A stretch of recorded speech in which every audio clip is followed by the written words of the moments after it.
Good evening, everyone. Thank you for joining us with the Sackcloth and Ashes News Report. It is Thursday, March 2nd, 2023. Got a couple very important headlines for you tonight. Do you remember that famous phrase that became so historic with the George Floyd arrest and death? He said, "I can't breathe. I can't breathe." Well, friends, now we have another headline that is eerily reminiscent of that phrase. Millions of Americans who may not be able to breathe due to a shortage of a drug, albuterol. It's a drug that is used as an inhaler. And one of the last manufacturers of albuterol shut down operations just last week. Now, I tried to find out the most recent statistics with how often this drug is prescribed, and I could only find as early as 2020. In 2020, albuterol was the seventh most commonly prescribed medication in the U.S. 18 million patients were on it, and that equates to 62 million prescriptions. That's a lot of people who needed help with breathing issues back then, and that makes this story very, very big news. Let's take a look at this headline here. According to the Washington Post, Acorn, a company that has struggled under bankruptcy for 2 years and had been subject of FDA enforcement actions, shut down its U.S. operations on Thursday. It included manufacturing facilities in Illinois, New Jersey, and New York. Its Illinois facility was licensed to make liquid albuterol, which is used by hospitals for nebulizers. The shutdown of that plant leaves only one remaining domestic supplier of liquid albuterol. That's why this is big news, friends. This is an attack on the American healthcare system.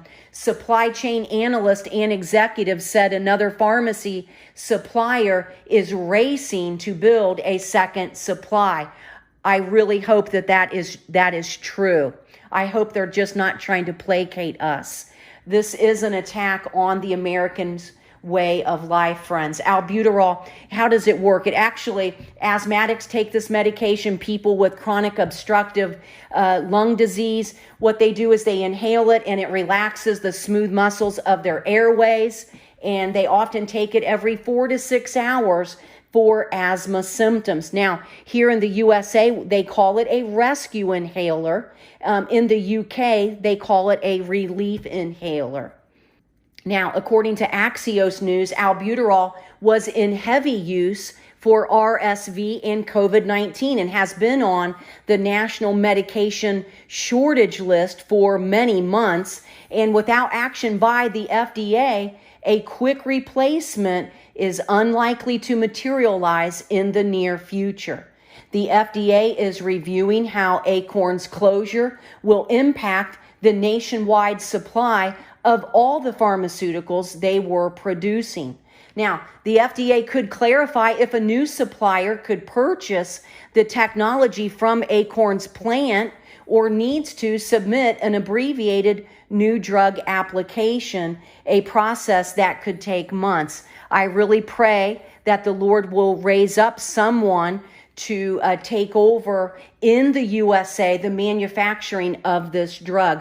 I'm very concerned about this development because of the baseline everyday needs for this medication, as well as a surge in chemical fires that have been going on around the USA this year. Now, if you were someone who was exposed to these chemicals in the air and you went to the emergency room with shortness of breath or tightness in your chest, they would most likely put you on oxygen, give you a breathing treatment, maybe albuterol, and some form of a steroid.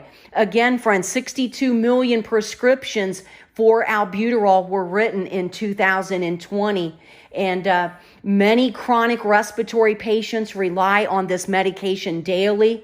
There are so many children and elderly at home on albuterol. So for those who have eyes to see what is going on in the USA, these pharmaceutical supply chain issues, they are beyond suspect. Now, if you're someone who is on this medication and you're concerned about this news, I'm not trying to bring fear to you. Me and Seho, we never want to bring the news forward and cause fear or panic. We just want to reinforce the fact that Jesus Christ, if he is your Lord and Savior, you can call on him at any time. He is known as the Prince of Peace. And being short of breath is a very scary situation. But Jesus can, if you call on him, bring calmness to your breathing issues. He can even heal you.